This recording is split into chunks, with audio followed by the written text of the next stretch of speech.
O que o curso é?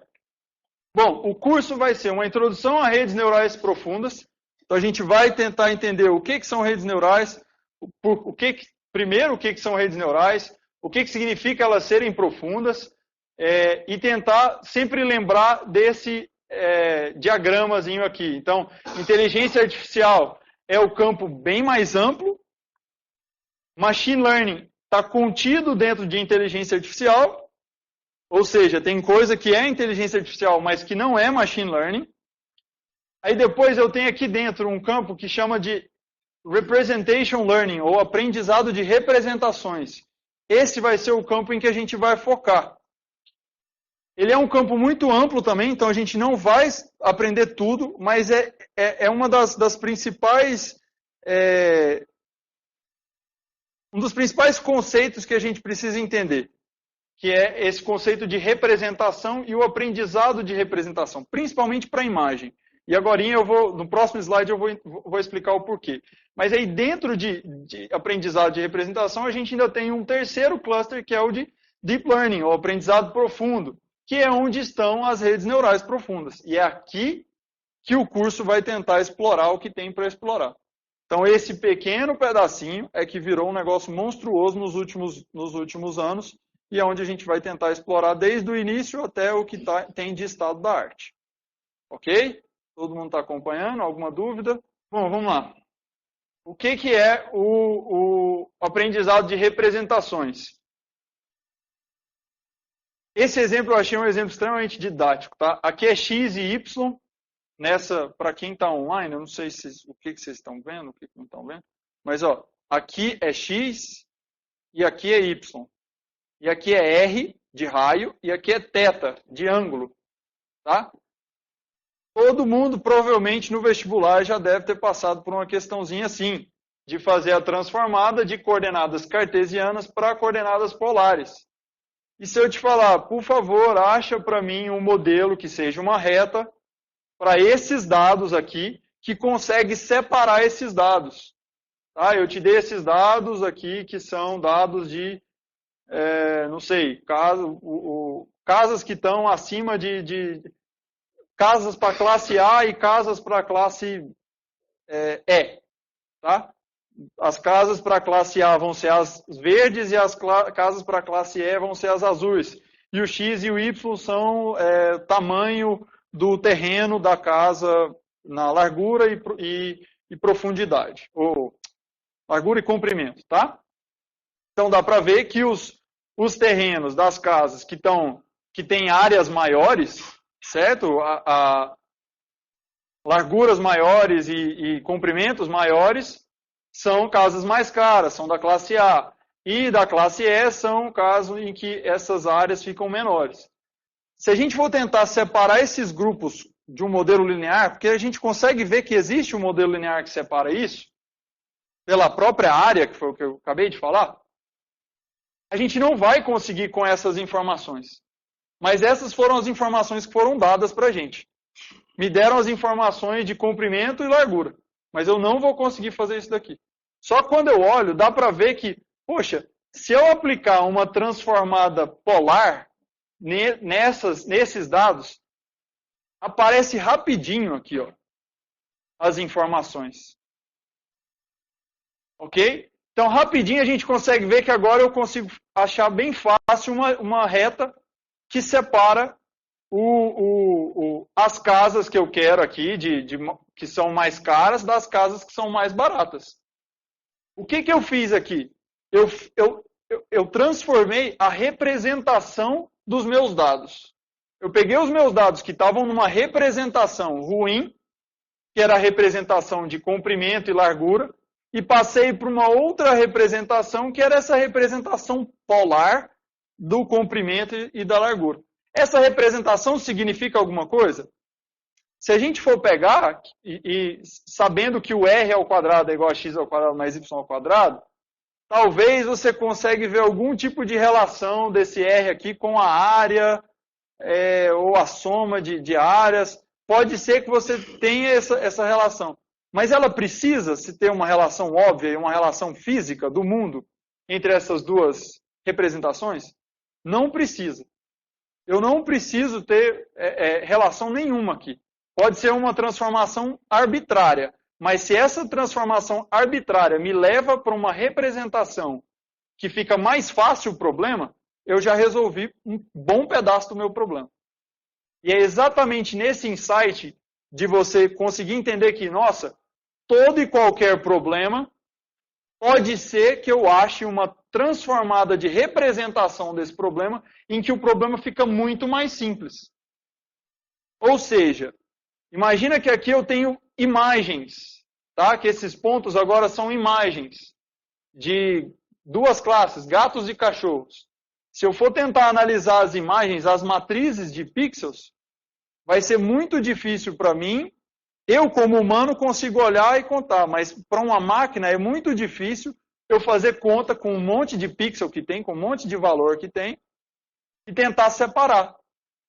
Mas talvez exista uma transformada, que agora não vai ser polar mais, vai ser uma transformada de representação de outra forma, que deixa o problema muito mais fácil. E é exatamente aqui que Deep Learning, ou aprendizado profundo, teve um excelente resultado nos últimos anos. A gente aprendeu a usar redes neurais que aprendem, baseado nos dados, a fazer essa transformada de representação. E aí aqui o problema fica muito mais fácil, eu consigo aplicar qualquer algoritmo linear e resolvo o problema. Esse é o fundamento. Se você entendeu isso, você já entendeu um monte, praticamente a base de quase todos os papers em Deep Learning que tem hoje. É compreender essa parte de o que é a representação de um problema e o quão importante é eu entender que Deep Learning é fundamental nessa mudança de representação. Tá. O que mais, além dessa importância desse aprendizado de representações? A gente vai tentar falar e abordar sobre a introdução do conceito de composição de representações. Essa é a parte do deep. O learning está no aprendizado. Tá? O deep, das redes neurais profundas, está na composição de representações. O que a gente vai aprender que com as redes neurais, o que se observou e o que se desenvolveu nos últimos, principalmente nas últimas 2 décadas, é que à medida que você pode trabalhar, quando você pega dados, né, em que você tem uma dimensão aqui muito alta, lembra, aqui está o comprimento e a largura do terreno, certo? No caso da foto, eu tenho um x e um y, um x, né, no caso, uma dimensão aqui, para cada um dos pixels. Então, esse espaço aqui, né, esse plano aqui, que era cartesiano, vai virar um espaço n-dimensional, um negócio impossível da gente visualizar. Acho legal que tem o professor Hinton, que é um dos nomes que ganhou há pouco tempo agora o prêmio lá, que é o prêmio Nobel da ciência da computação, que eu esqueci o nome agora, mas ele, numa das aulas dele, que estava no Coursera até o início do ano, ou ano passado, ele brincava que o jeito de você visualizar espaços n-dimensionais é você fala que você pensa num espaço tridimensional e fala, ele tem n dimensões. E aí você está vendo um espaço n-dimensional. Mas é uma brincadeira, claramente as pessoas não entenderam a brincadeira. Mas é uma brincadeira para dizer que, olha, é impossível, a gente não consegue visualizar um espaço n-dimensional, um espaço com 10. A gente não consegue visualizar um espaço com 5 dimensões. Quem dirá com 10 mil ou 1 milhão de dimensões, que às vezes é o tamanho de uma imagem, dependendo do número de pixels que ela pode ter. Tá?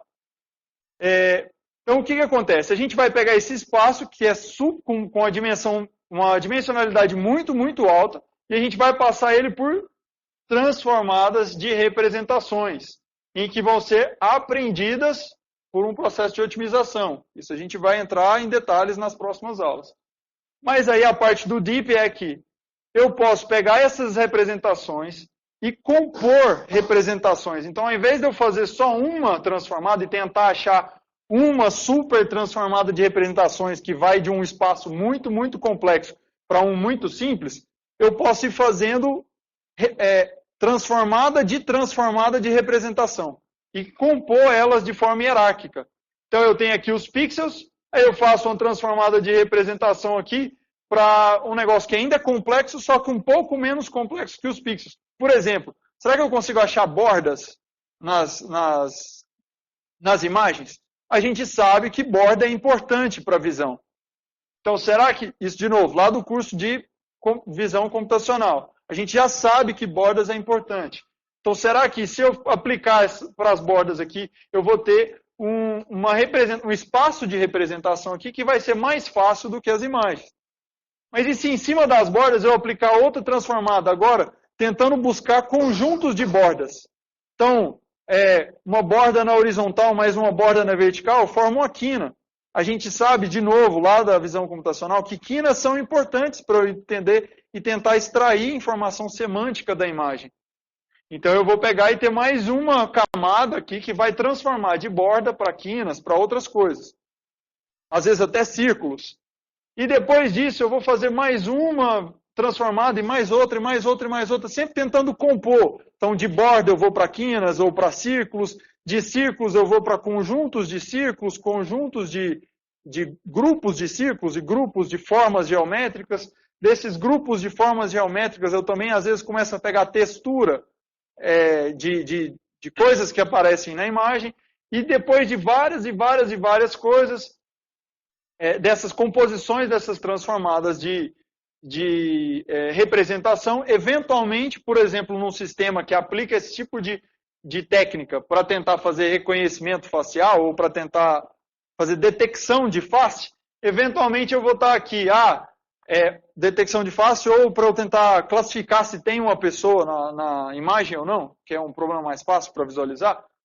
Eventualmente vai ter uma das representações aqui que vai deixar bem claro, olha, essas imagens não têm rosto e essas imagens têm rosto. Aí pronto, se eu tenho esse tipo de representação, o problema está simples, eu aplico uma retinha aqui, um classificador linear, um algoritmo bem facinho aqui e resolvo meu problema. Entenderam? Então a rede vai ser responsável por fazer exatamente isso, pegar um espaço super complexo, de uma dimensão muito alta, e transformar ele o suficiente para deixar ele bem simples. Tá? E aí é por isso que o que se percebeu nos últimos anos é que, principalmente para imagens, quanto essa profundidade, essa composição de representações é muito importante, porque você dá essa estrutura de hierarquia para essas representações. Então não basta só você mudar a representação, você tem que... A rede aprende a fazer essa hierarquia. Olha, bordas são importantes, conjuntos de bordas são importantes, grupos geométricos são importantes, depois desses grupos geométricos, partes específicas, né, desses grupos. Existe padrão em cima desses grupos geométricos e assim sucessivamente até chegar no tipo de representação que você quer. Ok?